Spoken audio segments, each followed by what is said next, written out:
2 years ago, there were no celebrations here. The Fashloum neighborhood in the Libyan capital was the scene of fighting and a failed uprising. Every day is a holiday since we got rid of the regime. Yes, there are still some problems, but Libya is now stable and secure. Ahmed Al-Reyes disagrees. He is from Benghazi and is frustrated about making the long journey to Tripoli for business transactions. Like many in that city, Ahmed wants greater economic and political powers for the east, a region long marginalized under the Gaddafi regime.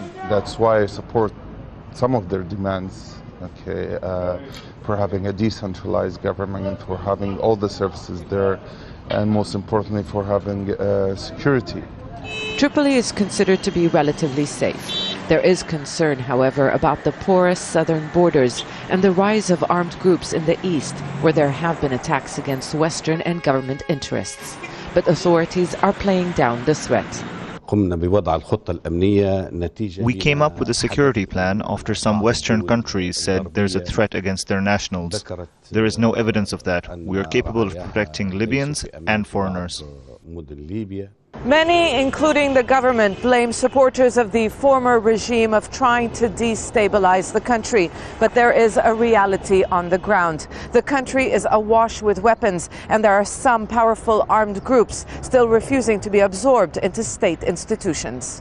Libya is in transition from years of autocratic rule. There is still no constitution, and until there is consensus on how power and resources are shared, loyalty to the state may be questionable. The chief of staff should work under the Minister of Defense. He's his boss. But Libya doesn't work like this way. We have two armies now. Many here are aware of the challenges ahead, but unlike in other regions, they are willing to give the government a chance to carry out reforms.